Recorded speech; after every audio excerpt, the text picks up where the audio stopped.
Hideout. That's dope. I Ugh, guess you're right. It wasn't a con exclusive though. it wasn't. No, thought it was. No, it is. It comes in a pizza box for the con, I believe. Like it comes in a pizza box, all four turtles. Hmm. Who It's knows? crazy. The Slash is no longer here either. The slash was exclusive, that coloring. Yeah. But let's go. Welcome to Woo! Collective Hideout, the podcast where we all get together once a week and we just talk shit about different aspects of the collector fandom, pop culture, movies, whatever the fucking topic is for the week. Really is a way for us to get together and get away from the real world and unwind and not have to worry about the stresses. This evening, I'm joined by Mr. Psycho. How you doing, man? Doing well. How's it going? Ah, It's fucking going well.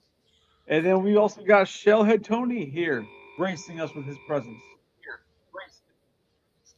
Who? So, so somebody froze for a second. So that's oh, it was me or one of y'all. I don't know. It was good. It worked for me though. Perfect.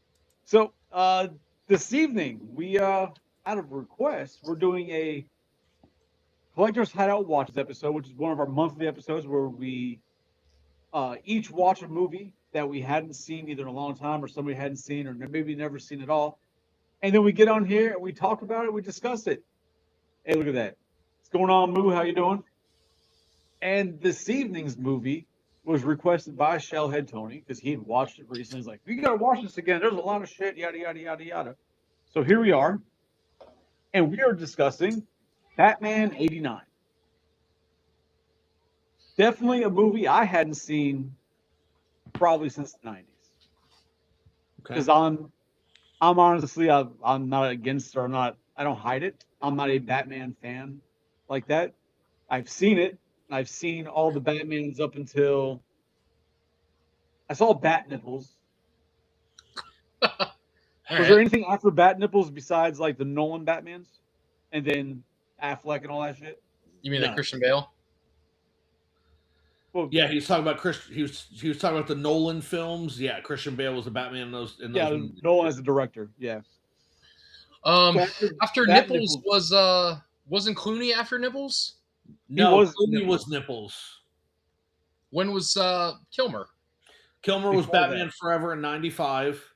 Then you had Batman and Robin in '97 or '98, and that was the Bat Nipples. Okay. And then you didn't have another Batman movie until 2005, which was Batman Begins. Okay, so I've seen all the Batman movies then. Oh, look at There you that. go. So I've seen them shits. Not a huge fan of Batman, so I don't rewatch them often. So, Tony, you wanted to watch this shit and discuss it. Um, you were really excited about it because you were, I guess, you hadn't watched in a while and you were noticing a lot of stuff. Yeah. So I kind of got into like not an argument, but she didn't agree with me at all. But as I'm watching the Most women movie, huh? Most women don't. Yeah. As I'm watching the movie, it'd been forever, first of all, since I'd watched it. And then I sit down to watch it and I'm like, okay, you start picking up on things like all of the different, like the what do you want to call it? Like the model props and stuff where they change between like a scene set and then change over to something that's a model, Okay. so on and so forth. There was a lot of that in this movie and you just don't realize it when you're watching it back then. Cause that's the kind of, um, like I'm gonna say like graphics and cinematography we're used to, right? Because nowadays everything is digital. They make everything look digital, or they do it with a green screen or whatever. And back then it was just we got to build a set, we got to build a prop, we got to build a model. And it's crazy when you go back and watch it now, and you can pick out all the times that there's like a set going on, just by the cinematography and the way they shot it. Right, Well, for like scenes like with the car driving or the fucking the Batwing flying. right. The exterior shots, like that it has to be models. Like it's Yeah, or the freaking the I want to say the castle, but you know what I mean, like the Gotham Tower or whatever it is. The Um, Cathedral. Yeah. yeah, the whole thing about it is a model. When they're doing a zoomed out shot, it's the model, but then they're on set when they're fighting in it, or they're on set when they're standing on the steps of it. it's a cardboard backdrop. You can tell cardboard backdrop and some steps, and then it's fogged out and stuff just to, you know, give you the illusion that they're standing there. But so I watched the movie and I'm like, the Heath Ledger Batman I said stole, Corinne said it's not the right term, but way too much inspiration from 89 Batman Joker and that movie. And when I explain the scenes, you're gonna be like, okay, I can see it. So Okay. yeah, does anybody have anything before I get into this? Are you ready to Well, talk no, about because this? so I mean, before you get into it, like I've always seen the Jokers are different. They're different style Jokers, right? Sure. Where I feel obviously 89 Batman's Mafia Joker. Then you have I would never like Heath Ledger. I wouldn't put him down as Mafia Joker. He's just more of like a lone wolf, loose cannon. Like he's insane, but not Mafia. Then you have fucking dipshit with the tattoos on his face. He's fucking a different type of Joker. Like everybody's like at their own version of Joker. So I don't see how they would like go against each other. But I can also understand where Heath Ledger might look at Jack Nicholson's portrayal and take, you know, inspiration from it because it was a good Joker, at least some of it. So if you know, okay, so and Cal's already like getting like into the right realm of where I guess I'm trying to go with it. So if you watch Nicholson's Joker is very, very heavily reimagined, I guess you could say, right? Off of Cesar Romero, right? So Cesar Romero's Joker in the 66 Batman is very heavily mirrored after that, which is obviously a mixture of him and the comic book Joker at the time, because at the time you're talking 80s comic book Joker. You're not talking about, mid 90s where the Joker gets a little darker and a little more, he's killing people like in the comics and you're seeing it, that kind of thing, as opposed to like the older Batman and the older Joker where it was like, yeah, it was deadly punchlines, but you really weren't seeing that kind of stuff and what have you. So most characters like just pull inspiration from Grace. Yeah, no, that's a good. He's making a good point just there. so I believe Moo had told me earlier today that he really loves this movie, so he made sure to be here for this conversation. He's a big fan of this movie.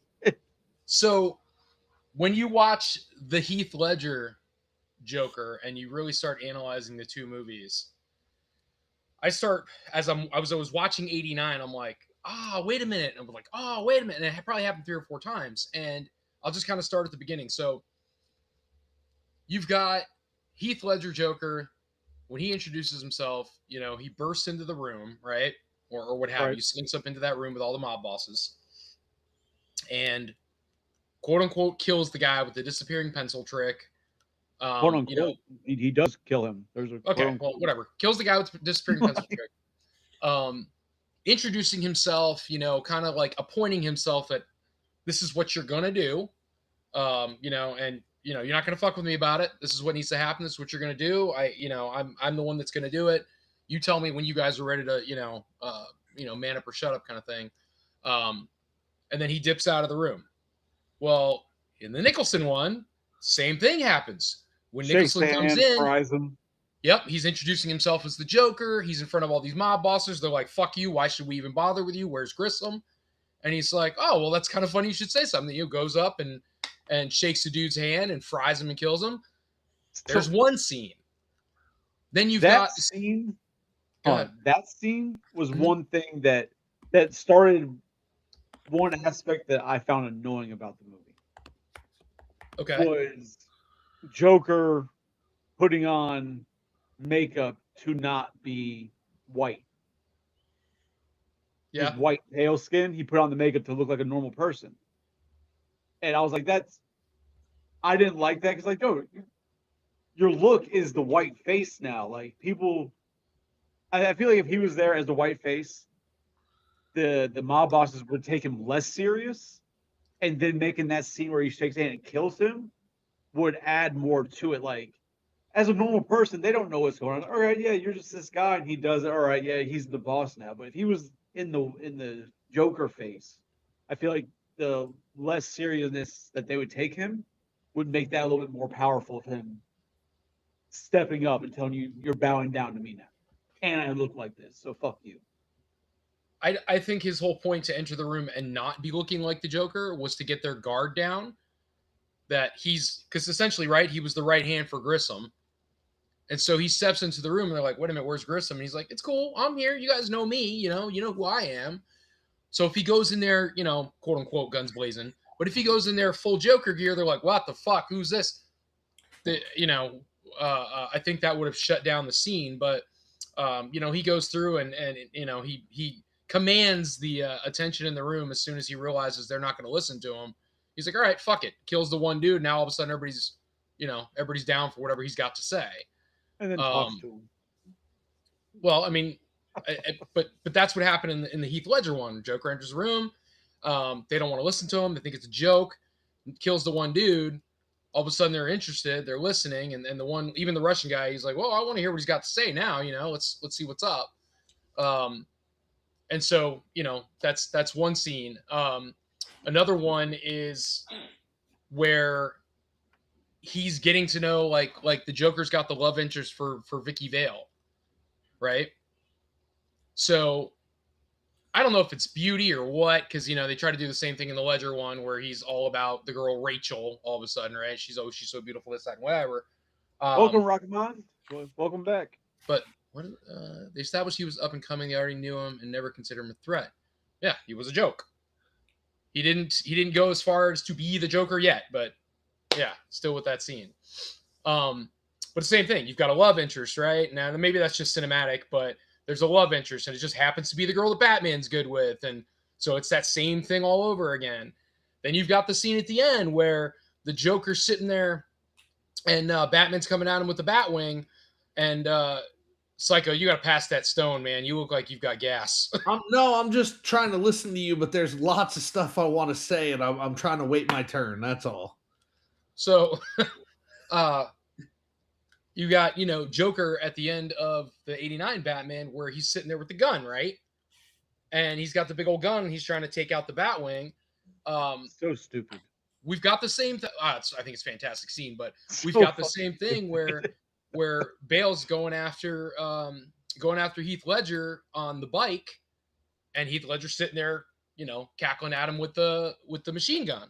Same style scene.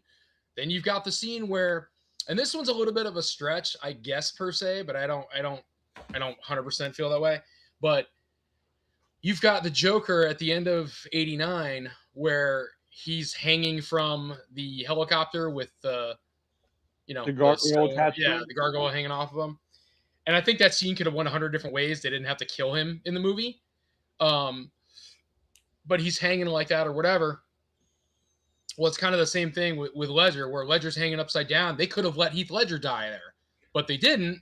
They just left him hanging where Batman wasn't going to kill him, because that was like the whole thing, right? They made such a big deal in the Heath Ledger one that Batman doesn't kill anybody, and Joker was like, no, I'm going to make you do it, basically. And, Heath Ledger's sitting there dangling around on this rope talking to Batman, and they could have done the same thing with Nicholson, but they didn't do it. But those scenes were similar enough. I just think that they changed it up for the Ledger Batman because of that movie, because of how much of a big deal they made about him not killing. Because they never really talk about him not killing in the 89. Yeah, well, he tells Joker, I'm going to kill you, right? He's like, I'm going to kill you. Yes. But hold on. While we're here real quick, Psycho. It's never explained. Now, tell me if I'm on the wrong idea from what Tony's saying. How it's inspired, right? Ledger's Joker was inspired by Nicholson. I mean, the scars that Ledger has. Uh-huh. If Nicholson had surgery to fix his mouth because of the ends, his nerve endings that were damaged, that's why he was smiling. In theory, if they had done surgery, he would have had the same scars. Like, it's almost like Ledger has the scars because he's got the fixed mouth that Nicholson had. So there's wrong. No? Christopher Nolan has never specified why the Joker looks like that, right? I'm just saying, it just seems like it's just a coincidence. Maybe it's just like it This kind of is adds more speculation to talk, Tony's man. This theory. isn't Yeah. gospel. I didn't look anything up. So like allegedly, Heath Ledger. the theory is that Heath Ledger's Joker was ex-military, which is why he knew how to be able to handle a gun, which is why he was able to do all those things in the parade and stay in That's fine. formation and everything else, and that he was a soldier. And the line, because people say that his line about a truck full of soldiers blowing up and nobody bats an eye, right? And people speculate that Heath Ledger's Joker was a soldier who was in war, who got blown up, who suffered all this stuff, and then they just kind of like threw him away. And that's kind of what inspired this um, anachronistic outburst, right? And people have brought that theory up to Christopher Nolan, and he kind of just like shakes his head and he's like, it's an interesting theory, but he never confirms it. So there's never been any explanation of where the scars came from. So it's just a design, just an homage design almost. You know what I mean? Like that's just a coincidence, maybe. It's because in the comics, Joker has that smile that he can never wipe off his face. So they're trying to find a realistic way to explain how that would happen, right? Okay. And that's kind of how it is. In the comics, they just say, oh, yeah, no, when he fell in the acid, this happened, blah, blah, blah. And in the 89 Batman movie, they tried to explain it by saying that they tried cosmetic surgery. And that whole scene is ridiculous. One bullet hits this tiny little dial, right? And the glass from that tiny little dial slices up his face so deep, even though it's nowhere, like it doesn't make any sense. But again, it is what it is. No, Heath Ledger's Joker said his father made the cuts, but it's not saying that they had the same issue, Joe. I'm just saying he says that two different things. But we're saying like that it seems like they had that design kind of inspired as if that was it. Like Jackson had the smile, and then Heath Ledger had the scars, kind of representing that same type of thing. And I mean, it's not that they're the exact same problem. It was just almost like it was designed to me. Design choice that they made for that reason. So it's like I'll continue with your debate on everything. No. What I was saying is I get what Tony is getting at. I don't know that it's copying it as much as it's trying something similar but different, right? Because we don't really have a definitive Joker backstory. We don't. There's been all kinds of different Joker backstories throughout the comics over all the decades, and we do not have one definitive Joker backstory. So it's kind of hard to come up with one. As far as the beginning, in The Dark Knight, Heath Ledger's Joker shows up like right at the beginning. Yeah. Right? In Batman 89, we're a good 45 minutes into the film before Jack Nicholson's character shows up. Jack Nicholson's character, as Joker, not Jack Napier, but Joker. Right. I'm like, no, we're like 45 minutes into the film before Jack Nicholson's Joker shows up. Sure. Right? And when he goes into that meeting, you have to remember what Eckhart said to him. Right? When he pays off Eckhart and he's like, hey, think about the future. And Eckhart's like, listen, you don't know about the future. And that was kind of like tipping him off that Grissom was going to do something. So when Grissom sends him to the plant and the cops show up, he knew that he'd been double crossed. Right? Yep. So it's like he knew through Grissom that he was gonna be going. So these other mob bosses, they're going to listen to him as a right-hand man, but also they're not going to care because they understand that Grissom was getting rid of him. And so he's making a statement. I just think there is similarity there, but I don't know that it's stolen from the film, right? I would say the originality is not there because, and you could say it's coincidental all you want, but we have 3-4 scenes that are extremely similar in nature for that movie. He didn't just come up with that out of thin air, man. I mean, it's very, very similar scenes there. And now they're obviously darker, more brooding, and are made for the times of today, right? What we get away with now in cinema, as opposed to back then, where they wouldn't have made that dark of a movie per se. Well, and I think that um that's where the real magic of this movie comes from, right? So I watched the 1966 Batman movie, right? Before I watched 89's Batman again, just so I could kind of try to put myself in the same headspace as people walking into the movie for the first time. You know what I mean? Like, so this was the Batman that everybody knew up until Tim Burton gave this version of the film, right? So that comes a question I have, because, like I said, I'm not a Batman fan like that. I don't know his history. yeah, Because I would know, obviously, the Batman from Adam West. Like, I would know that Batman. yep, And then you have 89 Batman. yep. In the comics in the 80s, was that leading up to like the same style as the darker Batman, not the fucking let's dance and shit Batman? Like, where did he get that change? So yes and no, right? So the first dramatic shift in tone for Batman, probably, and again, I'm not a Batman historian. I know comics, but I'm not saying with 100% certainty. Didn't the artist change? Didn't the artist change? Well, yeah. But what I'm saying is, we first started to get this darker Batman when they released The Dark Knight Returns in 1986, right? Then we see this older Batman, this more serious Batman, this Batman for the first time in comics genuinely killing people, right? And that happens for the first time in The Dark Knight Returns, the graphic novel. I mean, you all know what it is, but it came out in 1986, right? And I would argue that that was definitely a influence on Tim Burton.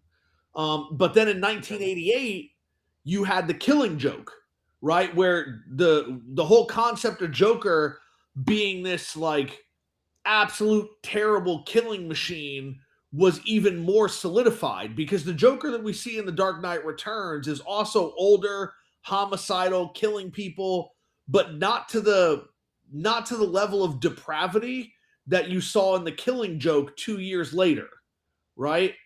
And so you have Batman 89 being made in the shadow of The Killing Joke. And at the end of The Killing Joke, if you guys remember in the comics, and they tried to do it in the film, it just didn't work as effectively. The last frame in The Killing Joke comic is Batman with his hands kind of like on Joker's neck and shoulder, leaving you wondering as the reader, is Batman actually killing Joker, right? And the artist for The Killing Joke, god damn it, who was it? Stalin, or I just looked it up because the guy, he did the Death in the Family in '88. Yeah, I don't remember who it was. Doesn't matter. The point is something. Yeah, but what I'm saying is I don't remember his name, so it doesn't matter. God damn it. But anyway, like, he's been asked afterwards, was Batman killing the Joker? And he's like, that's what I wanted the reader to decide. Right at the end of this graphic novel, I wanted the reader to decide, after everything the Joker had done, was Batman finally at his breaking point and said, "This is it. I gotta stop this." Okay. So, I guess that leads to part of. All right. So for the most part, this movie I did enjoy it. I just have parts of it that I have problems with, right? And I know throughout the years, the idea that Joker is the one who killed his parents has been tossed around in different versions. But I guess I hadn't really thought about that. So watching this, and then they do the flashback scene, and then he realizes, like, oh, all of a sudden it's like, oh, Jack's the one who killed my parents. I'm like, so that's what we're doing? Like, we're going that route? Joker killed his mom and dad? Like, is this really? Because is that like a constant canon now? or is that still like a nobody really knows who kills his parents? It just depends on the story. It might be Joker. It depends, because for the most part, it's Joe Chill, right? Canonically speaking, Joe Chill is the person responsible for killing Bruce Wayne's parents. Okay. But then it's been complicated. Just like in Batman Begins, it was ordered by somebody, right? So that's where the complications arise. And there were other things change in different iterations, but yeah. But 'cause, like, primarily, I was like, I'm like, that's just weird. I didn't like that they made it. Oh, it's Joker, and then they couldn't get like somebody just looked more like Jack Nicholson to be the guy who did it. Like somebody who looks completely different, Jack Nicholson, to be young Jack Nicholson was weird. primarily it's Joe Chill who kills Batman's parents. Okay. But to finish answering your previous question, up until The Dark Knight Returns and The Killing Joke, Joker was very just clownish, right? He was very Cesar Romero. He had schemes that were bad, right? Like people got hurt, but he was just a ridiculous clown.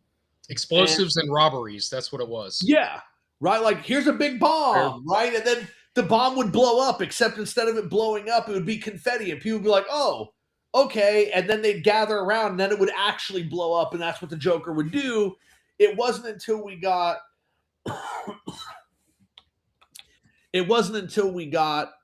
The Killing Joke that they really started making Joker dark. And so all the iterations of Joker, whether it be the 66 Cesar Romero or the cartoons that came after that, Super Friends, and everything leading up to it. So that's kind of why this Joker was so different and dark. And it's funny that Tony talked about the influence of Cesar Romero. My wife actually watched 89's Batman with me last night. I told her I was going to watch it for the podcast. She's like, oh, I haven't seen it for a long time. Let's watch it. And so we were watching it, and the very first time she hears Nicholson laugh as a Joker, she's like, he does have a really good Joker laugh. But all I could hear was Cesar Romero's laugh, because I had watched earlier the 66 themed movie, because I wanted to see, again, as I said, what people had in their mind going into this movie for the first time. And all I could hear is Jack Nicholson essentially, doing his best to mimic Cesar Romero's Joker laugh. And it's so odd because it doesn't sound menacing, right? So the definitive Joker for me, whenever I read a Joker comic book now, it is Mark Hamill. That's the Joker voice I hear whenever I'm reading anything.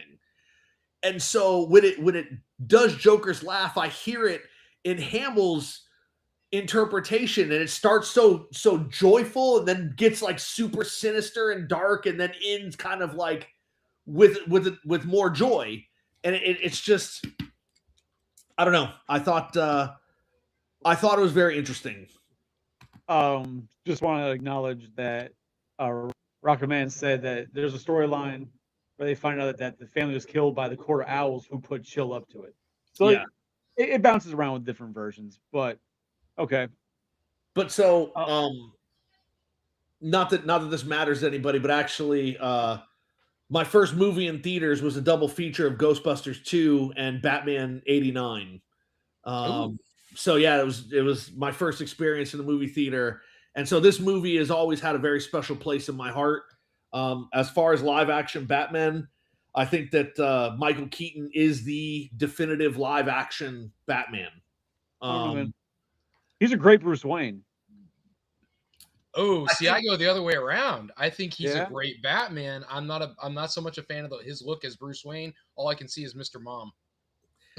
Yeah, fair. But I mean, I think I think it was a product of its time too, right? Like the perm in his hair, right? The way, like, that's what the style was back then. So it's hard to separate those things.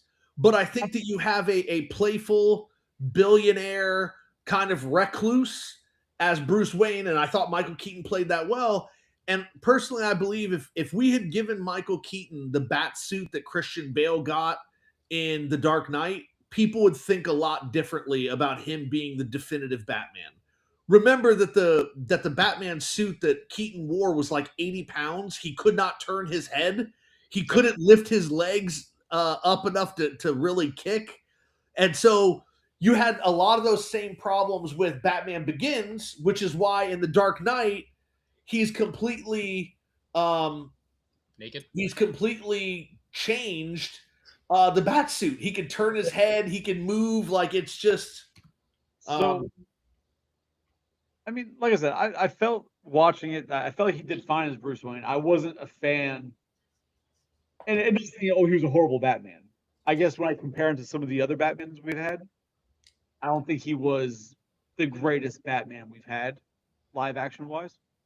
But it doesn't take away from the movie. It's just, like you said, probably the time you have to understand like the suit, how it was, because the fight scenes looked really, really kind of stiff. I'm like, all right, this is kind of all right, cheesy. I'll accept it. It's fun though. It was still a fun watch. But then there's just things that happen in it that you have to just chalk it up to comic book logic, right? So like Tony loves the scene where he takes out the big ass fucking gun from his pants and takes down the fucking Batwing, right? But Batman is flying straight at him with like machine guns and shit blasting, and It's a great Tony scene. stands there, completely misses, takes one shot with this ridiculously long fucking revolver, and takes out the Batwing. Like, I was like, that's fucking no, that's ridiculous. But like I said, comic book logic will allow it, but Jesus, that was bad. It just doesn't make sense. Yeah, I mean, I get that. I think that was very much comic book Joker on film, right? Like, he's gonna pull out this ridiculously large gun, and shoot the Batwing, and of course, like, he shoots it, and because, like you said, comic book logic, he hits it in the motor, and the motor catches fire, and Batman's like, shit, and he crashes. But it's that there are scenes in the film that are very much straight out of a comic book, and Right. That's what I said. Is you have to just accept it as comic book logic, right? It's a comic book. You have to accept those things. It's not going to be exact science. It's not going to be real world. It's comic book. yeah, and to acknowledge something that Rocket Man is saying, I thought Affleck was a great Batman, right? I thought Affleck was a great Batman, and we could talk about that a little bit later, but I don't know. I don't think that people appreciate the Michael Keaton the way that they should, especially considering the limitations he had, which are not there now, right? He didn't have to do some stupid voice like Christian Bale did when he was Batman. That wasn't something he did, right? He didn't. You didn't have to rely on. But he turns on a fucking light inside the car to blind the bitch so she can't look at it. Like, you didn't have to rely on intense fighting scenes to carry the Batman moments, because you couldn't do that back then. Like, the suit would not allow it. And it's crazy because that's a criticism that they had when the movie came out. Oh, Batman doesn't do a lot of fighting like he did in the show. But in the show, you had Adam West wearing just essentially regular clothes. It wasn't heavy at all. There was no armor plating. There wasn't any of this stuff. It was all soft goods. West. Okay, so here's another question then, when it comes to the fighting aspects, since we're talking about right now. When did Batman actually become ninja? When did that become part of Batman's story? Well, he was trained by the League of Assassins. Well, No, I'm saying, but when did that become part of his story, though? I mean, that's his prior lore. So, like, they explain all of that. If they do it in earlier comics, I don't know when, but I know for a fact during the Nightfall series, they explain where he comes from and that he was trained way back so when. I guess my question being, when you watch, like, obviously 89 Batman, nothing about the way he's fighting is somebody has ninja fighting experience, right? Like, they don't address it. There. Right, but he's much more like a brawler, right? Yeah, they don't address it. They don't address the second movie either. That's what I'm saying. That's why I was curious. When does that become part of his lore? Like, so that becomes part of the lore in the 70s. when there was a new writing shit. team, doing it, and they wanted to try to make him more realistic. That was when we also first got introduced to what you saw at the beginning of Batman Begins, where he leaves home and travels the world trying to learn about crime and trying to learn about fighting and all this other stuff. Right. And then what happens is later after that, I think in the late 80s, Tony could tell me if I'm wrong, but I think it was the late 80s when they first started talking about him being trained by the League of Assassins. And that's where he learned not only his fighting, but his theatricality and everything. And we saw that depicted in Batman Begins as well. Because Yeah, that's always been something. Go ahead. That's always just been something that's bothered me about any Batman movie, right? Because obviously they're limited to the actor's capabilities, unless they want to use a stuntman. Because for a character that we know is supposed to be a trained ninja or trained by assassins of some sort, he doesn't fight like that in the movies, right? Because if you look at the Batman, obviously video games much different than what you could do live action with George Clooney or like a Michael Keaton. But when you look at the Arkham games, he's flying around very like you can see where it's it's a ninja style this and that. But none of the movies they actually let him have that skill set. It seems they've hinted at it, they've discussed it, but nobody I've seen where I'm like, oh, the way he fights is very much like a ninja. I don't know. I would say that Batman Begins, he is very much ninja-like, sticking to the shadows, So he attack. does stealth, absolutely. Well, no, but even his fighting style, right? Like the way that he would swoop in and attack people when they were most vulnerable. He went immediately for takedowns instead of beating them up. Ninjas don't do a lot of fighting. They take people down. If they have to fight, then they brawl until they get the upper hand. But all right. So maybe I'm wrong. Maybe I'm picturing. Maybe I'm expecting to see ninja. I'm expecting to see fucking Batman doing fucking martial arts. Goddamn Bruce Lee in a bat suit, whooping ass. Because when you think ninjas, you're thinking martial arts of some sort, karate, jujitsu. You know what I mean? Like, and he's not. They in Batman Begins, like they comment on it and they mention they show the training aspects, right? Swords and all that. Like he never like his actual style though never really reflects it. And he's a bigger guy, so you expect him to be more like Raphael from the Ninja Turtles, like just kind of bigger, but still kicking ass. So the Bale movies are the only ones where you get any inkling that he has come from any assassins or any training or anything like that. So like the other movies, yeah, he's fighting and you believe he's got to have some kind of training. How could he fight these guys without a problem? But the only time they ever investigate or give you any inkling that that's where he's coming from is in the Bale movies. The rest of them don't ever touch on it. It's just you see the guy fighting, and that's it. Like the Batman, that movie. Mm-hmm. I love that movie. Not a popular movie amongst other people. I like the guy who plays the Batman, and I like the way he's portrayed in the movie. And even when he fights, he's a brawler in that movie. He's not a ninja of any kind. Now he does hide in the shadows, but as soon as he comes out, he's relying on his own, like what do you want to call that? Like his presence to be the fear, and then he beats the fuck out of the first person, almost like he's in a fight with bullies, where he's like, all right, let me beat up the biggest guy, and the rest of these guys will run away. Right, like I said, like, almost like a brute strength, a brawler. Like he goes and it's brawling. So according to Google, the history of this is as follows. In the 70s, Denny O'Neil and Neil Adams revitalized the character by heavily leaning into global globetrotting, Eastern philosophy, and covert arts. They also introduced Ra's al Ghul in the League of Assassins.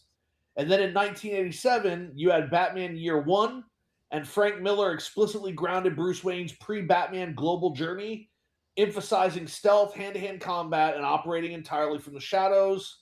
And then finally in 1991, in a comic line called Blind Justice, they featured direct flashbacks of Bruce being trained in Asia and Europe under ninja-like mentors.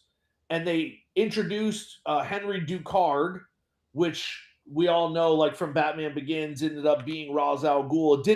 He wasn't Ra's al Ghul in the comics, but that he played the same role, teaching him fighting and ninjutsu and all that. But the first time we ever see it in film being mentioned is in 1992 in the Batman animated series episode Night of the Ninja. They officially integrated canonical backstory of Bruce Wayne studying under a strict martial arts master at a Japanese dojo before becoming Batman. Okay. So I'm not even getting Sorry.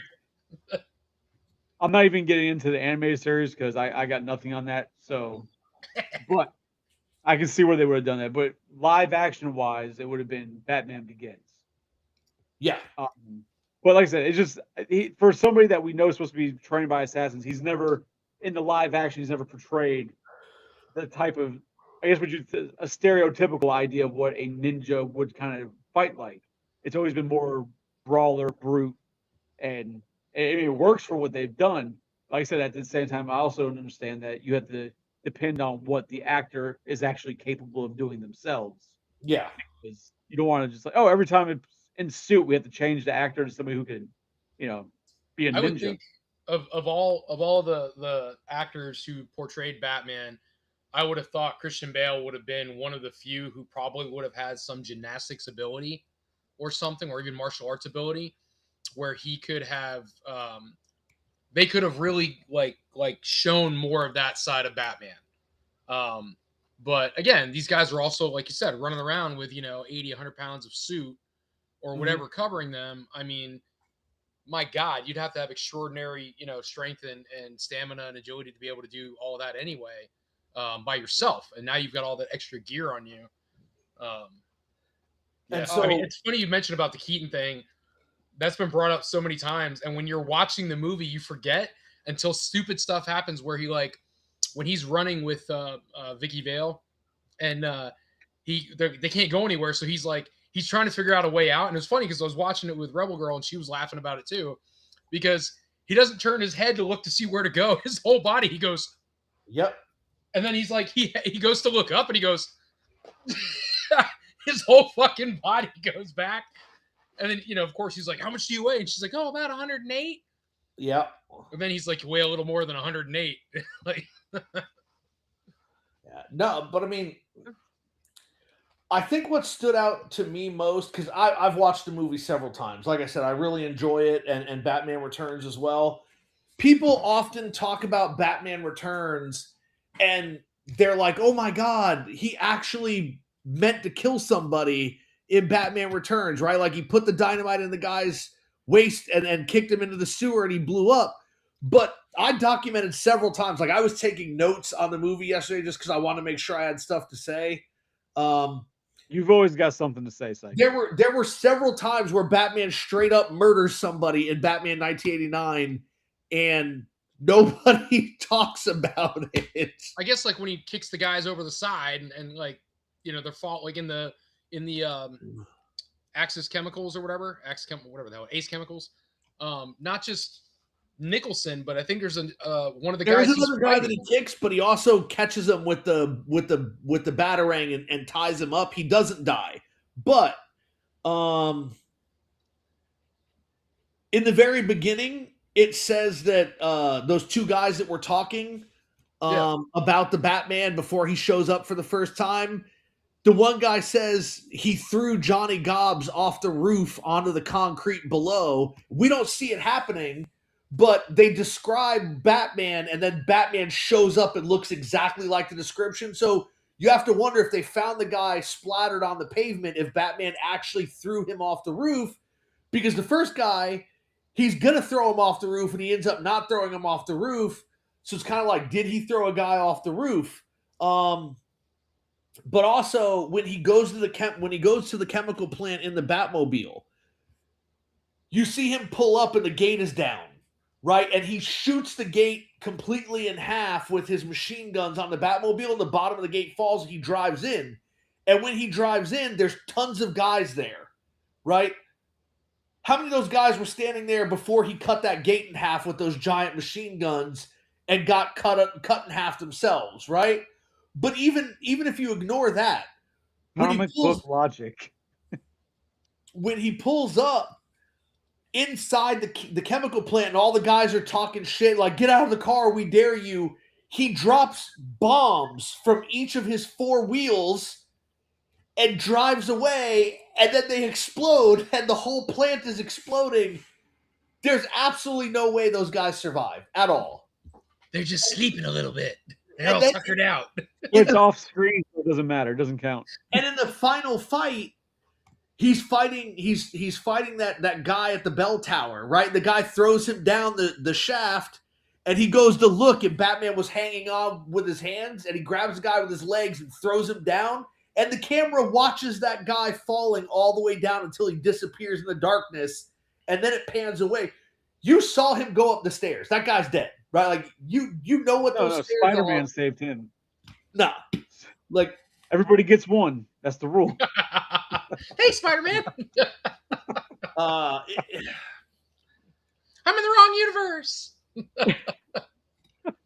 I mean, he is absolutely trying to kill Joker when he's in the Batwing, right? Like, he's firing the missiles, he's firing the guns. That was He's the goal. trying. He's trying, But misses every goddamn time. He gets taken down by a fucking revolver. he does. But what I'm saying is, he's trying to kill him. And then you already said this, but when he finally gets a hold of Joker, he tells him, "I'm gonna kill you." And that's where the Joker's like, "Oh, well, you made me. Why are you so upset?" And at the No, end- you made me. You killed my parents. Shut the fuck up, you bitch. Just fucking kill him already. That's a totally different movie, Chris. and then at the end, It wasn't. That was it. God damn it. at the end, he knew exactly what was going to happen when he tethered that gargoyle to Joker's leg, right? Like, he wasn't like, "Oh shit, I didn't mean for Joker to fall to his death." He absolutely meant for Joker to fall to his death, right? It's like either he's gonna get ripped off the fucking ladder, or his body's gonna rip in half. Either way. yeah, like He's he knew Joker was going to die.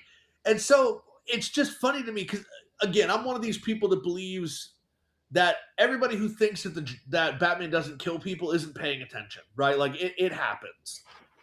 But it's always been surprising to me that people talk about that one moment in Batman Returns, but never talk about all the things that happened in Batman 89.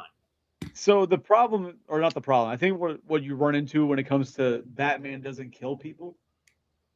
People, I personally, I feel that they don't count nobody's side characters who's not important to anything. They're like, oh, Right, they they don't didn't kill really him. die.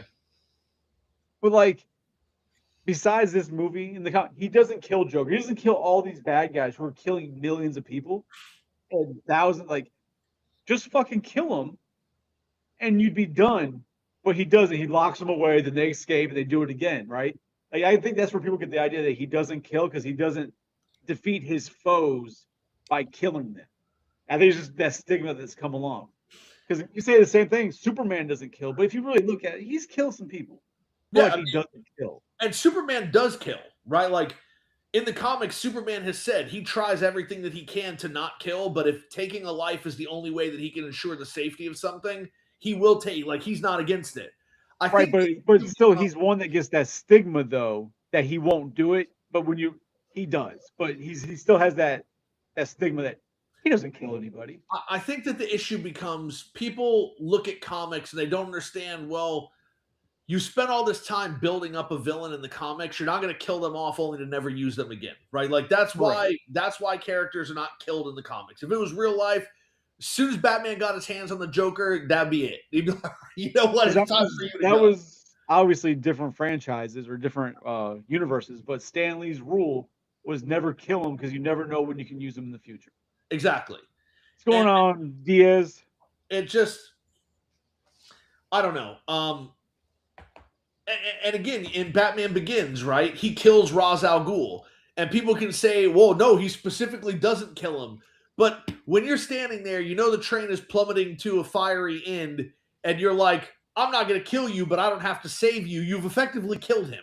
Saying I don't have to save you is killing the person. It is what it is. I mean, that's death by proxy, right? That's like saying in Alien 3 that the alien killed Hicks when it was the ship, but the alien caused the ship to. That's different.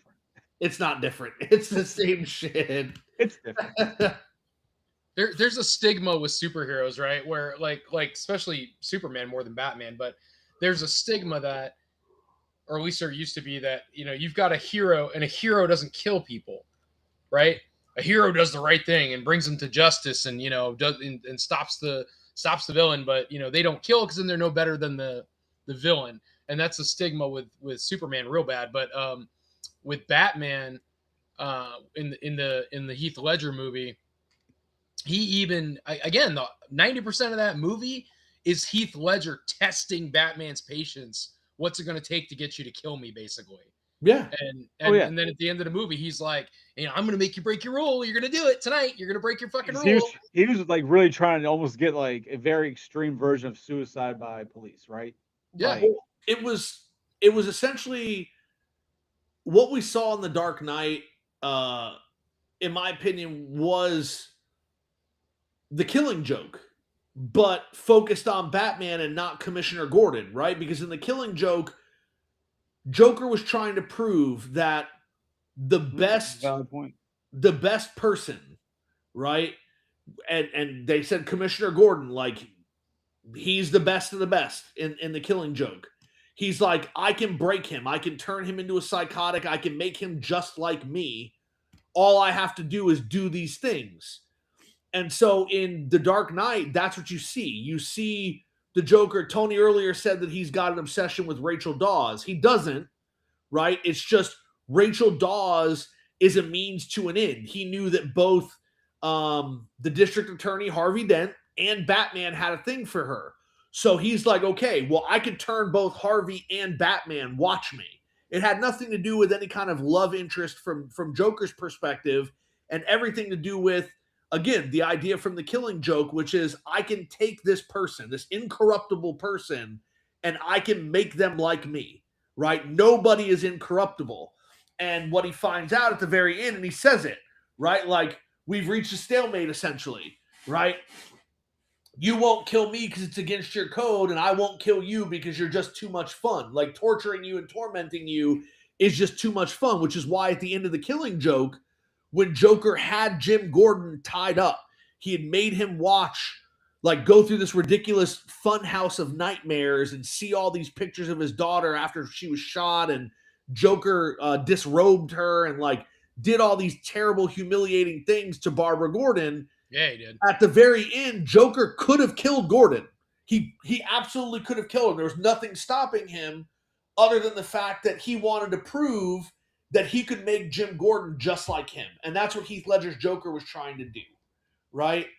And so as far as what Rocket Man said with it not being inspired by comics, I mean, the exact opposite is true. Before Tim Burton made 89's Batman, the guy who owned the film license, Michael Uslan, gave Tim Burton a Batman comic from 1943, which was like a very dark and brooding Batman story, and said, this is why I want you to direct this film, because of all the other work that Tim Burton had done, which was dark and brooding and had that kind of aesthetic. And Tim Burton read that comic and was like, oh, yeah, this is definitely something I would be interested in. And then he read two more comics.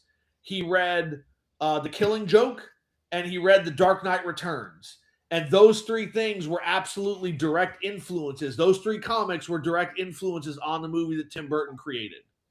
100%. So. All right. So, back to the movie at hand. I thought we were still on the movie. I didn't know we had to go back to it. Well, we're bouncing around between everything else. At least it's all in the same world. I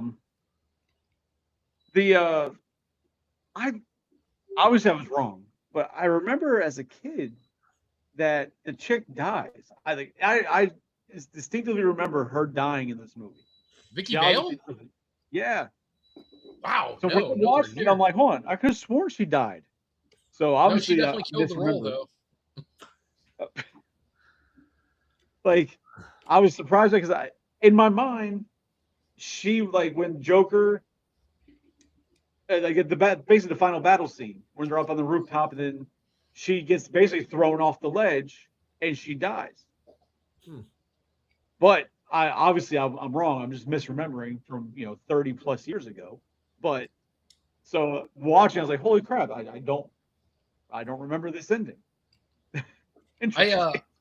I think they did an awesome job casting her, and I know that was just the time, right? She was just a big Hollywood star at the time and was a very attractive woman, and it made sense for the movie.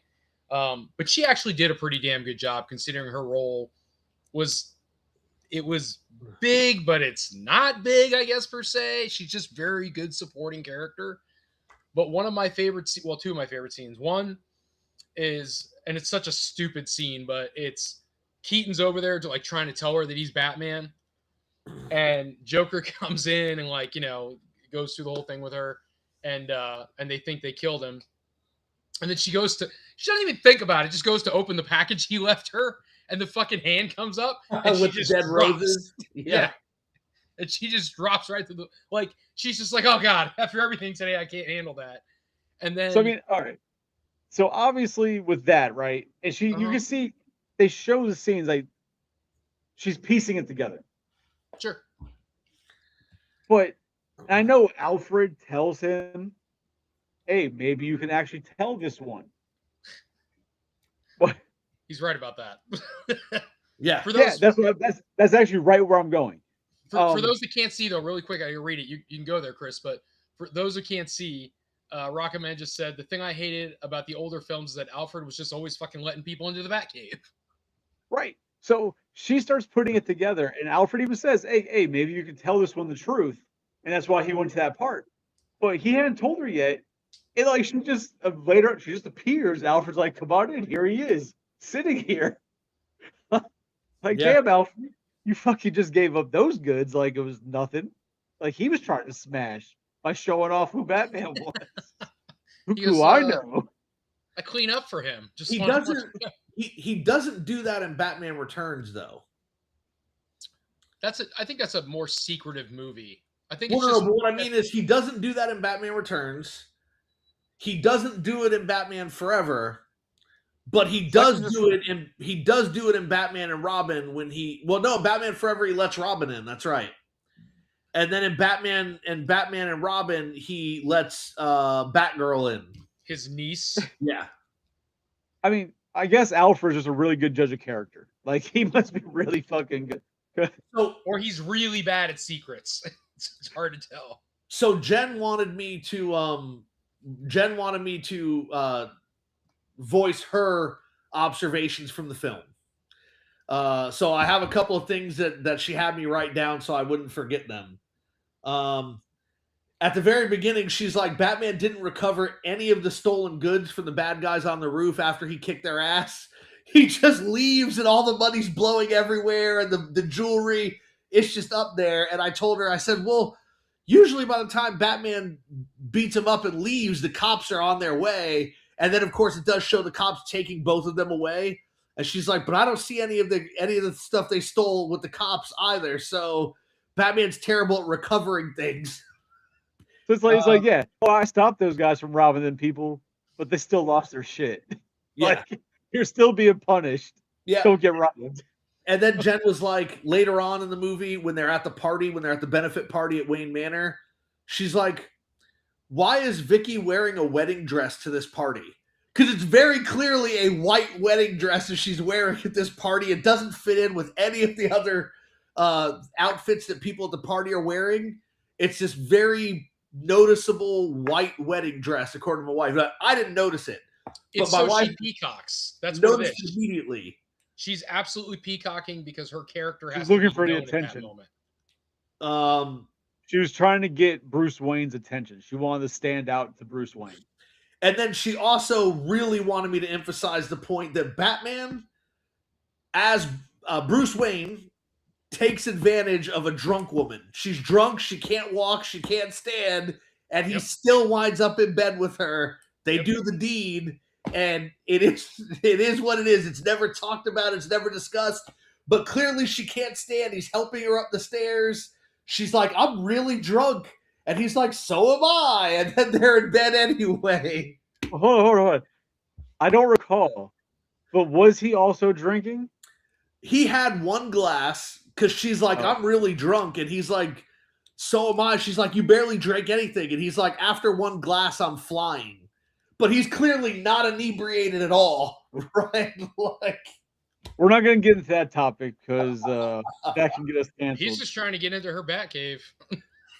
He got in it, and she didn't regret it. So The next day, she's like, the next morning. all right, with, Alfred, like- I'll see you guys next time. that was weird. After that, like the walk of shame she did, leaving. And I'm like, oh, Alfred must see this all the time, right? Alfred's like, oh, here goes another bitch. Like, okay, Oh man. you want to go check out the Batcave real quick? Like, I He'd be got. like, did you need some money there. for the ride home? Can I call you a car?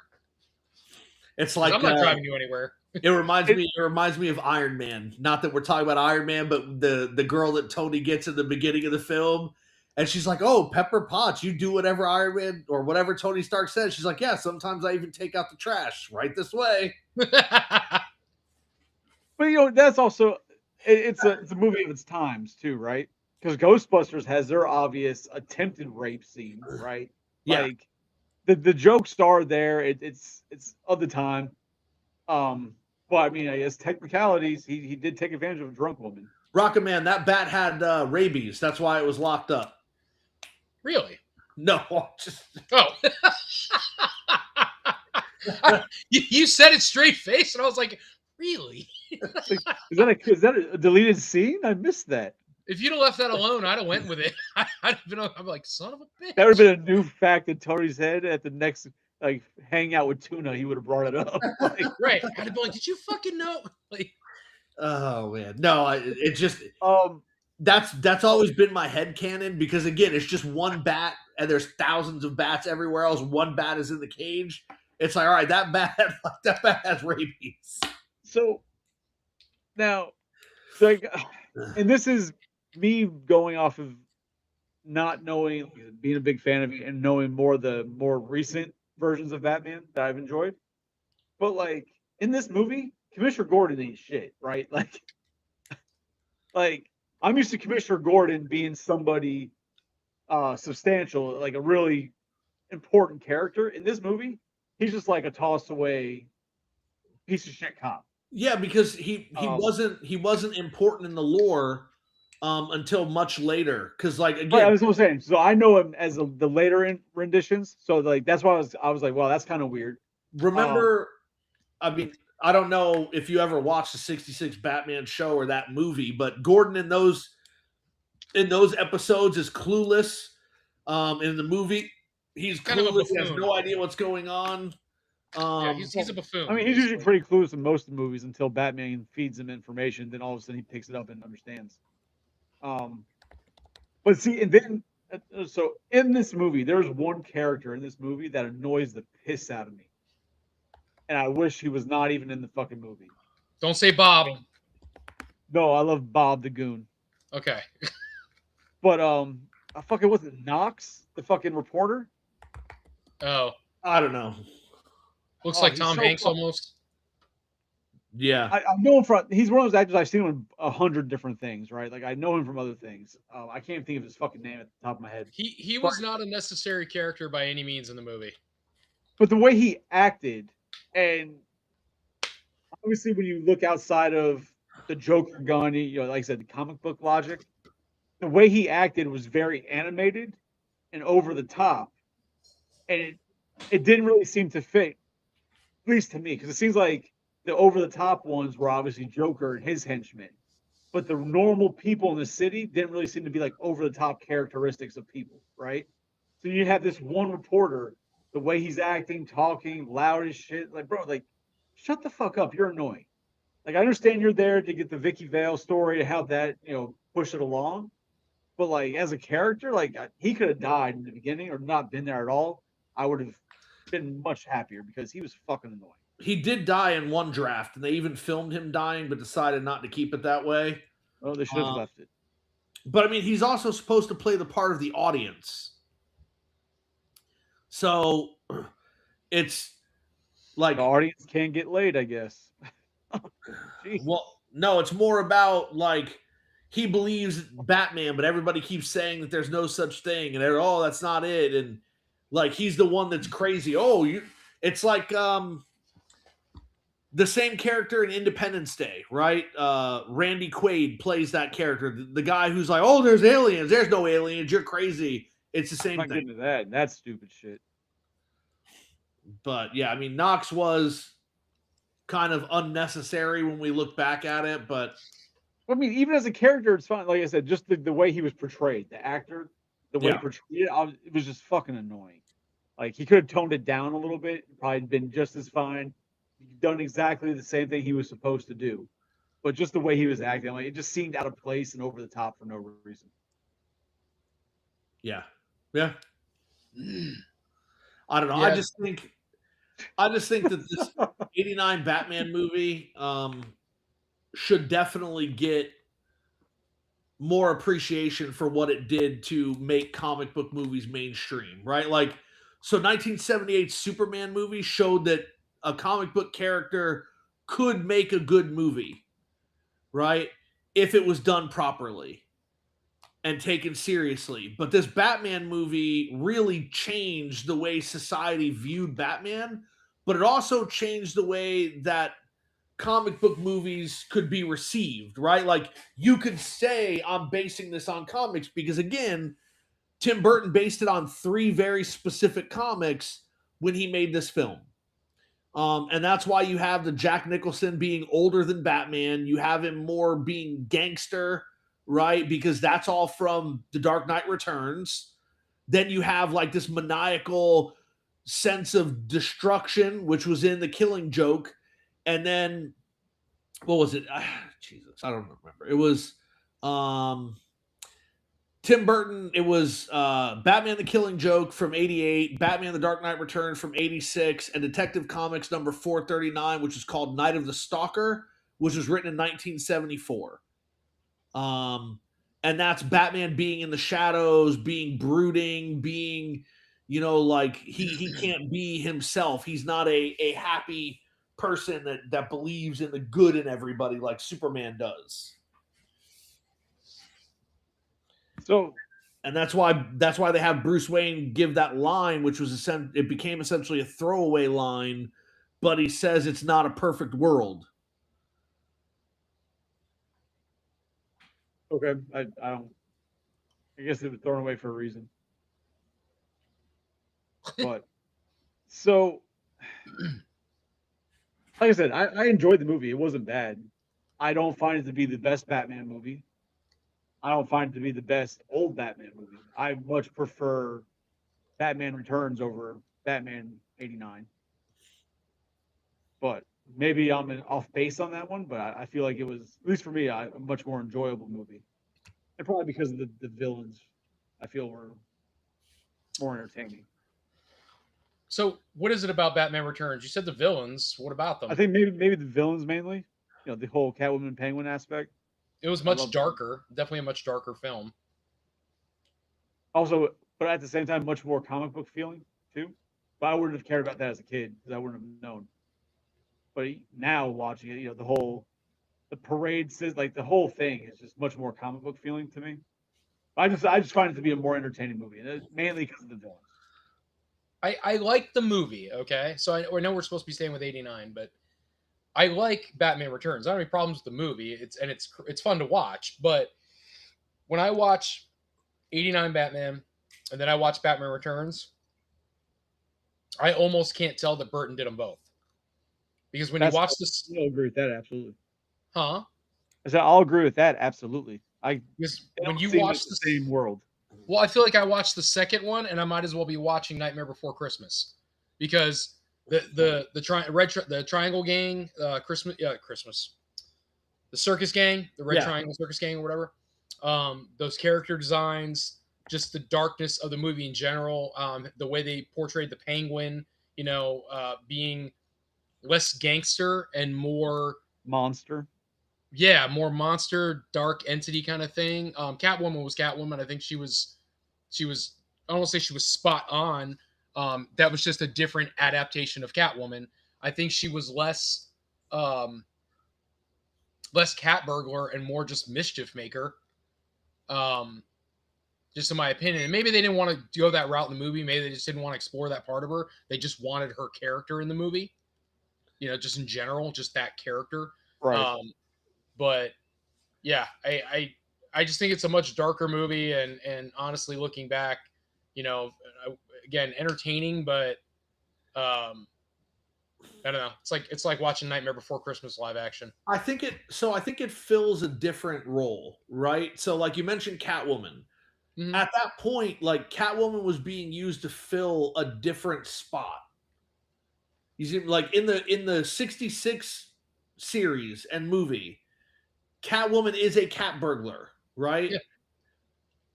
But she's now kind of become this almost vigilante-ish thief in comics and in modern interpretations, right? There's more behind her other than, ooh, that's shiny, I want it. And that's how she was in the 66 show and movie. And in this movie, it was kind of like that morphing into, well, there's more depth to this character. It's not this surface level, shallow woman, I want that jewelry, I'm going to take it, right? It was someone tried to kill her for doing the right thing and she's trying to get back at them. But she doesn't feel she can go through the proper channels because trying to go through the proper channels is what got her almost killed to begin with. And so how It's is almost she more anti-hero. Yeah. So it's like, how am I going to accomplish this? I'm going to have to do it myself. And as far as mischief, I mean, she blows up a department store, Shrek's like flagship department store. She blows it up. Yeah. She, That's mischievous. I mean, I would say that's more than mischievous. And then she straight up kills Max Shrek at the end. Well, he deserved it. He was a dick. I'm not saying that he didn't deserve it. What I'm saying is, I think that we just have like different ideas, I guess. And again, it would depend on the comics that you read and your introduction to the character. Like, I would say that as much as I like Burgess Meredith as the Penguin in the 1966 show, he's a buffoon. He's not really a gangster. Like, he's a rich monocle wearing, like, cigarette on a pipe smoking, like, there's nothing menacing about him at all, the same way that there's nothing menacing about that Joker. Yeah, they kill people, they do bad things, but you're not afraid of them.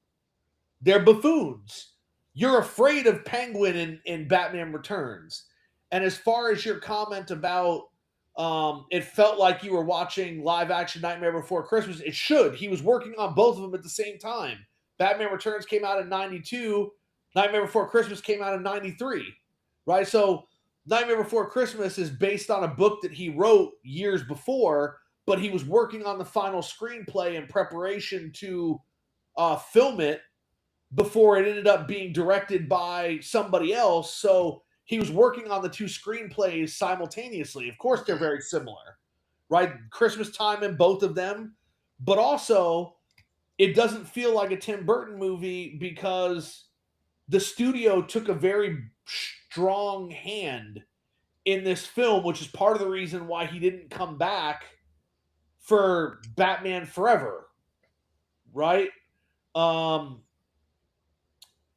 studio wanted something light. They wanted something family friendly. They didn't get that in 1989, especially the very end. He kills Joker. And so they're like, you can't make this as dark. We don't want it brooding. And so he had to have what offsets black, white, right? Like on the color palette, you have black. The opposite side, you have white. And so if it's nighttime and you got to brighten it up, you're going to have snow. When does it snow? Wintertime. How do we get lights in here? We're going to make it Christmas time. We're going to make it New Year. And that was all part of the studio interfering, which is why at the very end, when McDonald's said, I can't believe they did this, we put this whole thing behind a Happy Meal for Batman Returns. The studio was like, hey, you're changing everything for the third movie. And Burton's like, I'm just not going to do the third movie. Like, have the script that I was working on. I don't care. I'm not coming back. If you're not going to let me do what I want to do, I'm leaving. So yeah, then they just went to neon lights and shitty stories. Yes. Yeah. Yeah. Oh God, so bad. Especially considering that Billy D. Williams was supposed to be Two-Face, and they used like half of the Batman script that Burton had been working on for the third film and got rid of the rest of it. All right. So would you put this 89 Batman, would you put it as one of the top Batman movies? And if so, is it just purely due to nostalgia from loving it as a kid, or do you really feel it's just the better of the movies? Are you asking Tony or me? You guys, you're Okay. both here. Round table this shit. All right. You So, guys. as far as I'm concerned, if I were to rank my top 3 Batman movies, they would be as follows: The Dark Knight, Batman 89, Batman Mask of the Phantasm. Ooh, forgot about. Well, you're talking live action. I don't think we're including animated. Well, so that's why I just said Batman movies, right? Okay. But for me, I don't think that Batman 89 is the best Batman movie. I think that they did so much with The Dark Knight, and that movie worked so well. That has to be number 1 for me. But Batman 89, I put as number 2 because if Batman 89 hadn't done what it did, we wouldn't have any other Batman movies like we have now. We wouldn't have a lot of comic book movies the way we have them now, right? Like, they would be gone. It just wouldn't exist.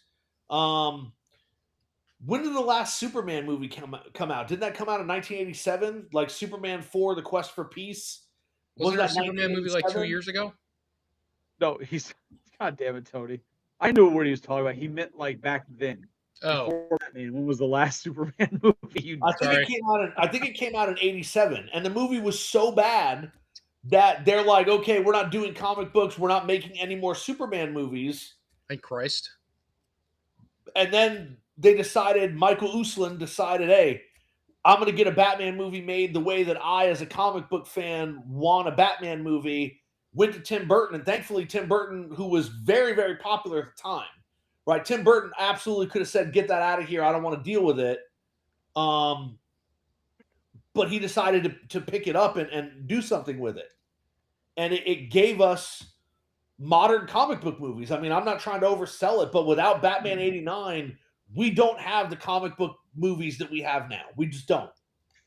I'm just trying to think of like, what did Tim Burton do before that? Tim Burton did several things before that, but one of his most popular was Pee Wee Herman, and it made him one of the most sought after directors in Hollywood. I forgot he did Pee Wee Herman. He's like a almost like Tom Waits for cinematography. Because like when I think Tim Burton, obviously you think of when I think of Tim Burton, I don't even think of Batman 89. I think Batman Returns, right? When I think of Tim Burton, that one, Nightmare, Edward Scissorhand, like those movies, like I don't know his movie rap sheet, whatever the fuck you want to call it, especially before those. Tim Burton's first 3 big Hollywood productions, right? Tim Burton's first 3 big Hollywood productions after leaving Disney, because remember, he worked with Disney and he made a bunch of cartoons and like he was sought after, but he and Disney companies started fighting. He left. He did Pee Wee Herman in like 85 or 86, something like that, the movie. Pee Wee Herman's that old? Jesus. Yeah. And then he's dead now, isn't he? He did that movie was such a success that they backed him to make his own movie, which was Beetlejuice, which came out 87, 88. Like I don't know if Pee Wee Herman came out 85 or 86, but I would say like 2 years after that, Beetlejuice had to come out. I'm getting old, man. In my mind, Pee Wee Herman, Beetlejuice is all 90s. Like in my mind, that's where they're at. So I didn't even think that they were. Yeah. And then Batman. Right? So he went from Pee Wee Herman, which was a huge box office success, to Beetlejuice, which was his own creation, was a huge success. And then this guy comes to him like, hey, will you make this comic book movie? He could have said, get out of here. But he's like, let me see, let me talk to you. He talked to him. He read the comic the guy gave him, and he gave us Batman 89. I mean, again, not to oversell it, but without Tim Burton, without 89, we have no comic book movies. Not the way we have them now. Fair. So, all right.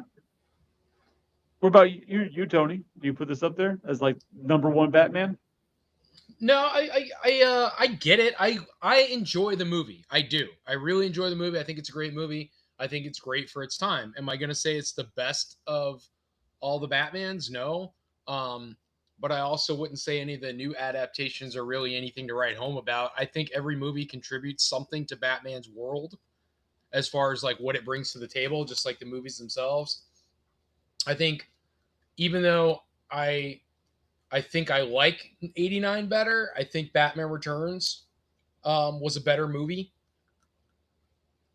Um, I don't know. Maybe they learned from the first one. I don't know. Maybe he was just more engrossed. But I'm talking out of both ends of my mouth because I'm sitting here like, well, it was like watching Nightmare Before Christmas. But I enjoy that kind of stuff. So I enjoyed the darkness and the cinematography and the way they shot that movie.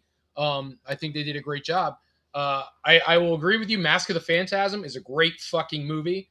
If we're going to talk about animated for Batman, there are a lot of animated Batman movies, and some of them are really badass. But Mask of the Phantasm is fucking great, and and Hamill is his fucking laugh at the end when she's holding him and he's just laying back like this, and he's watching everything explode. And he's fucking bleeding, and he's just his scream of a laugh before it fades to black is just awesome. And then I again, an unpopular opinion, I think the Batman, I hate his car and I hate his Bruce Wayne, but I love what they did with him as Batman, and I'd like to see more of that. And they're supposed to do another one, but I'd like to see more of him and more of that gangster side. He did a lot of what we saw in the Batman game. Uh, it's not. I don't think it's one of the Arkham games. What is the one where you fight the Penguin? We talked about this before. You've got like you go into the Iceberg Lounge and everything, and you're fighting the Penguin in one of the Arkham games. That's Arkham City.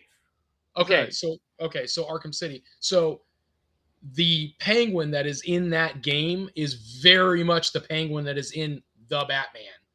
So that whole gangster side, that whole gangster scene, they did an awesome job with, and I think the Batman that they use in the movie did a really good job as well. I don't know, just great character. I enjoyed it. I do think some of the stuff is kind of stupid that they did with him, but I think his character himself is badass. And I like the movie honestly because of the way he does it. I'd go with those three. I like it. So, like I said, I enjoyed this movie. I wasn't mad at it. I enjoyed. There's problems I had with it, but for it being what it is, I definitely did enjoy it. I know on Tuesday night, Psycho was getting pretty pissed. Like, how anybody could say this is a bad fucking movie? Like, it wasn't a bad movie, but there is nuances. I will say in response to what Tony was saying at the very beginning about taking things from certain films or whatever. I don't know. I assume that you have at some point watched the animated series, right? That's one of my favorite shows of all time. And I remember back when I was in college, my wife had never seen the show, and at the time we were living with her sister and her sister's boyfriend, and neither of them had never seen the animated series. So we decided we were going to watch the whole run together. And so we went through and we watched it. And then when we were done, we watched Batman Begins. And it's amazing how many shot-for-shot things they stole from Batman the Animated Series, to the point of when the demon Batman, right? When he gets sprayed with his own toxin and he's right, all afraid, and it shows like the demon Batman, and he's like drooling this like black bile out of his mouth. That was absolutely stolen shot for shot from an episode of the animated series, which came 10 years before it, right? Like where he gets gassed with his own toxin. He turns into that same demon Batman. Like, it's just crazy. And there were so many instances of that when I watched the whole series and then watched Batman Begins, I was like, wow, this is nuts how much you've actually just lifted and used directly. So I think when something's good and it works, especially when you're dealing with comics and continuity, you just keep it up. You pick it up and you run with it. The same way that the animated series used the competent Jim Gordon that was established in the comic Batman Year One, right? In 1987. That was the first time we see a Jim Gordon who's actually good at his job, who does great police work, who is an asset to Gotham City. And ever since that, and the animated series picking it up and using that Gordon, every time we've seen Jim Gordon after that, that's the Jim Gordon we get. We shake your head at. No, He's having a seizure? no, because I knew where John was going to say. That's the Jim Gordon we've gotten anytime we've seen him since then, and it's not. Just that damn show. It's not good, but it's funny to watch. The Harley Quinn show. Yeah. The cartoon. Yeah, Jim Gordon is not competent. I mean, I've never seen the show. I was talking about like movies and stuff. Because you have the competent Jim Gordon in the animated series, but then you have Gary Oldman's Jim Gordon in the Dark Knight trilogy, right? And you have, jeez. Like I said, I knew where you're going. You're gonna say since then, but it's like that. Harley Quinn, he is not competent. He's a fucking drugged out, fucking drunk at least. Like he's not a good cop. You got to call the Harley Quinn show what it is, though. It's just a comedy spoof of Harley. That's all it is.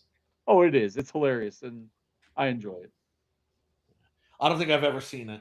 You're not missing. You probably much. wouldn't like it because it screws with so much of the image of all this different heroes and villains, and it does not do justice to any of those characters. It tries Harley very hard. It tries very hard. To purposely destroy them. It just tries very hard to be so much more than it is. It's not a, how do I say this without sounding weird? Like, it's not a good show, but it's good for what it is, if that makes sense. Okay. Yeah. You know, it does what it's fun. supposed It's to do. It's a fun show, but it's not good, but it's fun. Right, exactly. Don't take it for anything more than that. It's just a fun show. Okay. I don't know. A lot of cat hair over here. But cool. Well, I mean, you guys got anything else? We're now done with beating this dead horse. I mean, I think we're about done with Batman. I did want to give a prediction for Avengers Doomsday, though. Go for it. Okay. Yeah, absolutely. Let's do it. Batman's done. Let's move on to Marvel. Oh, and I saw a trailer for something. I want to see if Tony saw it. So go ahead. I mean, you could do that at first if you want. I don't care. But they're remaking Attack of the Killer Tomatoes. Get the fuck out of here. They showed the trailer. Nobody I recognize. It's campy as shit from the trailer I saw. But apparently they showed it off at Comic-Con. It's got to be. So who did it wasn't Troma. Who redid Toxic Crusader? I forget. Toxic Avenger? That wasn't still Troma? I didn't think it was. It felt like Troma. Well, yeah, it was supposed to feel like Troma, but I don't know if it was Troma. All right. To say it felt like Troma, that feels like it was fucked by Troma. Like that, like Troma was all up in that bitch. Huh. Go ahead. I'll look it up while we're talking about it. I was curious if you saw it. Go ahead, Psycho, with your prediction. Yeah, no, the movie comes out August 7th, so it's going to be out in just a couple days. Which one's that? Attack of the Killer Tomatoes, yeah. It looks so bad, and not even like bad in a good way. Like it looks so bad, but I want to watch it. It's called Attack of the Killer Tomatoes: Organic Intelligence. Yeah. Oh, it's awesome. Anyway, so I brought this up Tuesday, and Tony told me to wait until tonight, but I'm going to put my prediction out there that we don't know anything about this movie at all, and everything that we think we know is wrong. I don't believe at this juncture that Robert Downey Jr. is playing Dr. Doom at all. I think. Did I say that on the cast? I'm sorry? Really? Did I say that on the cast? I said recently that I have a feeling that the whole Robert Downey Jr., him coming out in the costume and being like, "Oh, I'm Dr. Doom." I'm starting to think that was a swerve. That's not actually going to be a thing. I think that that's what's going on. I think what's going to happen is that he's returned as Tony Stark, and that they knew if he was coming to set every day, because it's RDJ going to the filming of a Marvel movie, people were gonna be like, oh my God, Tony Stark is back. So instead of that, they're like, hey, we cast RDJ as Doctor Doom and he's gonna be the villain, and this is how it's gonna go. It was I mentioned that Tuesday night. It was before you got on because we were looking at the figures, and it was the Hot Toys ones. I'd mentioned that Look I'm nothing wondering like just him. because they didn't show it. There was no mask. They had no maskless version. Yeah. I was like, ooh, I'm starting to wonder if he's not actually Doctor Doom. And then fucking Joe's like, those are RDJ eyes. Like, all right, calm down, Joe. Like, we don't play poker with them like you do. What did it for me, though, is the voice of Doom in the trailer sounds nothing like the voice of Doom that RDJ was using at the panel. Nothing like it. Right? If you go back and you listen to him talking like Dr. Doom, there's a part where he's like, how everybody welcomed me into this new family, and he starts going into the Latvian accent, and it sounds nothing like the accent being used as Doom in the trailer. It just, I don't know. And I started thinking to myself, I'm like, they would want something to be a surprise, right? And so if you have RDJ coming back as Iron Man, which is what everybody wants, people would know that immediately. But if you come out and make this big deal about how the reason he's there is because now he's playing this iconic villain, people are going to get pissed, which they did, right? And I'm one of them. But people are going to be like, all right, fine, we'll just see. And then in the movie, it turns out he's not. Like, I just get the feeling we're going to be watching the movie, and at some point, Iron Man's going to come flying in, and it's going to be him. It's going to be RDJ, and he's not going to be playing Dr. Doom. Rocketman makes a good point. Yes, there is more than one Doom, so it's based on universes, right? It's not Victor Von Doom. And then at the end of Fantastic Four, he's right. They showed Robert Downey as Doom kidnapping the kid. Except you never see his face, and he doesn't kidnap anybody. She comes walking in the room, and he's knelt down by the kid talking to him, and his mask is off, and he's holding the mask in his hand, but you never see his face. You only see the back of his head, you only see the green hood, and you see a mask in his hand. You never see anything other than that, and then it ends. He doesn't kidnap anybody. He doesn't take anybody away. It's just Sue Storm comes walking into the room because something's not right, and there's this person kneeled down holding a mask, which you know is Doom's mask, like crouched in front of the kid talking to him. You never see RDJ's face. You never hear a voice. Nope, you never hear a voice, and he doesn't leave with the child. Fun. The child. Who's the kid supposed to be? Franklin Richards. So the most powerful mutant in the world, and he's just gonna like try and kidnap him? No, that's Magneto. No, it's not. But okay, that was a joke. But all right. Calm the fuck down.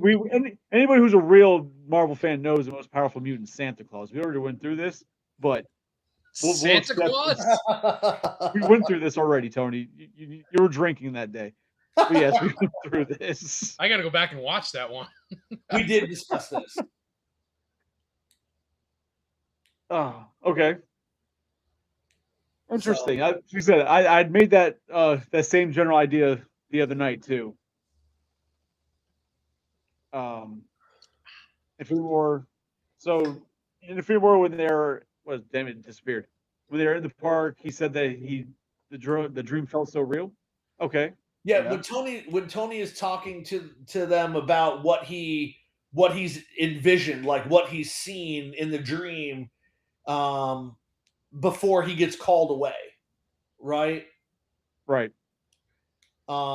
Again, I just after Comic-Con, I just started getting this feeling that they're trying to make us believe exactly what they want us to believe.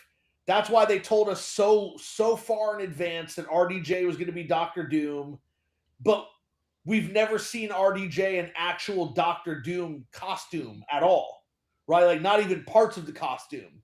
And it just, something about it just doesn't feel right. And again, personally, I think we're going to go into the movie and it's not, Doctor Doom is not going to be RDJ. And yes, there is a multiverse, and we don't know if it's Victor Von Doom yet because they haven't said anything other than Doom. They haven't told us anything other than Doom and Doctor Doom, right? So could it be a multiversal like version of Tony Stark? Absolutely. And there's theories that it's Tony wasn't actually Howard's son, the Tony that we know that Doom was, and like there's people have been trying to tie things together how it's going to work, and we'll know before the film comes out when they re-release Endgame in theaters. They're adding a bunch to it that they had filmed in case they came back to do the others. So it's going to be a new cut of Endgame when it comes to theaters in November, and we'll get a little bit more. But again, I have this suspicion now after. Are they doing a double thing? Huh? What are they doing Endgame and then they're gonna do? No, Doomsday? they're going to release Endgame in November. Oh, okay. And you can go see it. It's going to be a new cut. Allegedly, the directors of Infinity War and Endgame, who are also directing Doomsday and Secret War, had filmed scenes that they were considering putting in, which they decided not to because Marvel's like, let's just end everything here. Like, let's wrap it up. And so they didn't add anything else into it. But apparently what they're re-releasing in November is going to be the scenes that they had filmed that they didn't add to it. And they're going to line up directly with what's going to happen in Doomsday. I mean, okay. And so people are like, it's not evil Tony. It's that the Tony Stark that we know was. Well, if it's evil Tony, it's got to be Tony with just a big mustache, just the evil mustache. That's it. That's how you're going to be able to tell it's giant evil mustache. Tony. Yeah. Yeah. Yeah.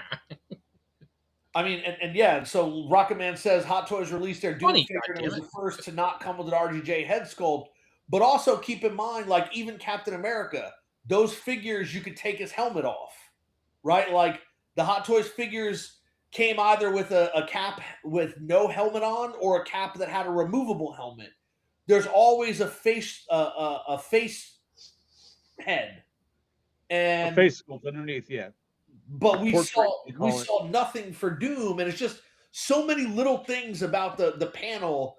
After I watched it, the day after they did it, I watched it, and I'm like, I bet they're trying to trick all of us. I bet this is not RDJ at all, but he's going to show up as Iron Man, and it's somebody that we don't know that they cast as Doom. They can't do a rando. I think that would kill the whole vibe. I don't think it would at all. Mm. Right? Like you don't need a big name, like unless they're really gonna like if they're just throwing out all kinds of swerves, you know what I mean? You absolutely Robin Williams. What? Jesus Christ. That would be amazing. What? Bring Robin Williams back. Robin Williams, Dr. Doom. Like you absolutely don't need a big name for Doom, especially if you're not going to unmask him often, if at all. Dr. Doom. Oh. But but whoever they pick for Dr. Doom, they'll almost instantly become a big name. Right? Yes. Dr. Doolittle. It's like look what happened with Chris Evans. He was an actor. People knew him. He was the Human Torch, but he wasn't big. He became Captain America, and he became huge, right? Like he was known for doing a bunch of like rom-coms and shit. Yes, like, mainly chick flicks. Yeah, he was hilarious. I was gonna say, but didn't they? But no, he was cast as something else in the MCU, wasn't he? Who? I think he was cast as Ghost Rider. Ryan Gosling. Okay, I would say, what if they're trying to like have him be it, but they're like announcing him as Ghost Rider? But that's I think it's too much swerving. They'd be like, oh, he's gonna be Ghost Rider, and he pops up as Doom. I think that would kill that. I think he's gonna be terrible Ghost Rider. Well, it depends on the Ghost Rider they want him to be. If they make him Danny Ketch, I think he'll be okay. I'm not happy they chose Ryan Gosling, but if the rumor that he's going to be playing Danny Ketch is accurate, I think he'll be fine. And then at Comic-Con 2, Ryan Reynolds was there, dressed up as Deadpool. Yep. walking around, taking photos with fans, and then went to the panel and started begging to be in Avengers Doomsday. Which I feel like he's most likely in it. They're just not saying anything because You know what would be Would he not interesting, be? and I think that there's less than a 0.25% that this actually happens, but I think would actually be very good. Imagine if RDJ is Iron Man, right? But they're just saying he's Doctor Doom, and Henry Cavill ends up being Doctor Doom. I think that would work. I think that Henry Cavill as Doctor Doom would work very, very well. I mean, he's already Cavill Rain. Yes, but that was a one-off. Marvel has said that he's not playing that character. They just thought it would be interesting, and they did it so fans. But there's been all these rumors that he had been meeting with Marvel. And then there was a rumor for a while that he had signed a deal with Marvel and that he would be debuting as Captain Britain. And then those rumors that he signed a deal with Marvel all disappeared. They stopped being talked about. And all of that happened about the time that RDJ was announced as Doctor Doom.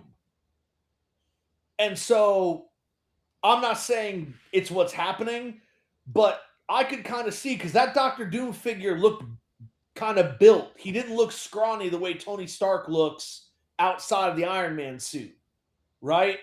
His shoulders were significantly broader. He looked stockier. I mean, maybe. I'm not against it. Maybe it's Henry Cavill. Henry That Cavill was a said big dude, though. He's pretty cut. Henry Cavill said that he'd like to play a villain if he was going to get into comic book movies.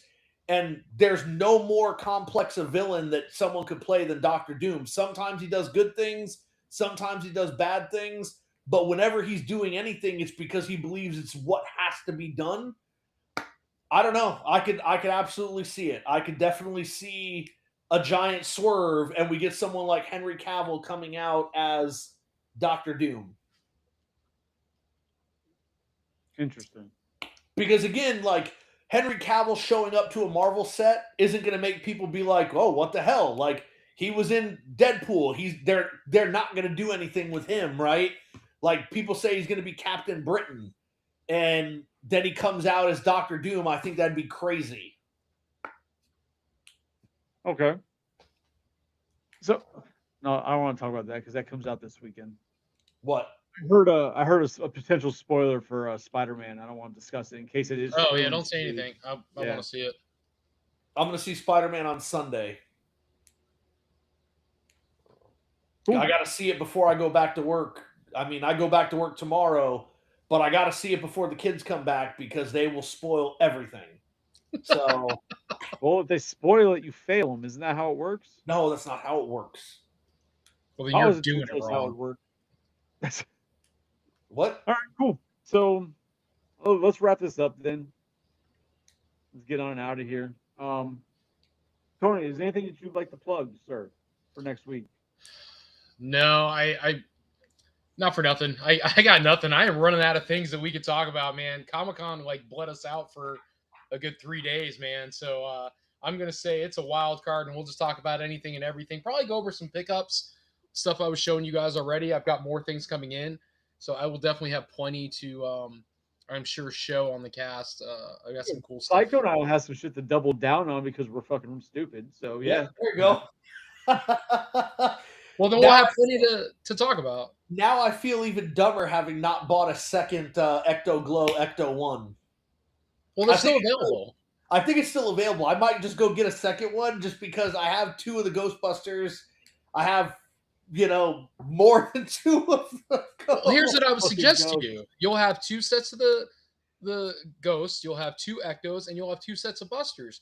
So, I mean, at that point, Ghosts. What are you, like, $150 away from an Ecto swap? I mean, closer than that if you still want that Foot Clan pack. If all those things go together, that could be an even swap. I mean, you told me that you didn't have that 4-pack, and you said that you thought you wanted it, but we never talked about it. So we'll connect. We'll connect afterwards. Oh, cool. Oh, look at that. Even Moo's going Saturday, so he and I can talk about it next week. Yay! Oh, when are you going to see Yeah, it? so everybody's going to go this weekend. 'Cause I think it's going to be one that, if what I heard is true, that's going to be an interesting way for a movie to go. So, Tony, before we get out of here, I'll ask you when the show ends. Never mind. I'll ask you when the show ends. fair. So, there for next week for collectors, we don't have anything specifically planned yet, but uh, if anything, it'll probably be a wild card too, just to keep up with drinks and toys. Unless something pops up, if it does, there'll be a thumbnail somewhere showing the date, and people will know in advance what we're going to be doing. Maybe some video game stuff. Maybe the podcast side really likes that. The YouTube video side, not so much, but the podcast side really likes the video game stuff. I 'Cause did they play just the dropped- Clarifier game. They just dropped a bunch of new Ooh. information for the new Gears of War game. There's Sounds more boring. stuff about GTA, so there's definitely stuff to talk about. Maybe we'll see. Possibility, but cool. So with that, we appreciate everybody coming out, joining us, keeping the chat live. I think we had the little ticker I saw up there, Tony. I don't know if you noticed. At one point, we had like 12 people watching at one time. We jumped. We're big in Japan. Hey, man. And Singapore, too. So we're getting out there. But everybody do us a favor, like, share, subscribe. Go subscribe over at, or what is yours? What is it? I know it's Drinks and Toys. Shellhead Toys is actual YouTube. So Shellhead Toys for our Drinks and Toys podcast. Subscribe there, subscribe here, share, tell everybody about us, help us grow, because we think we're better than what our numbers say we are, because we're awesome. But with that, we will be on out of here. Thanks everybody for coming. No Have a capes. good night. Fucking bastard.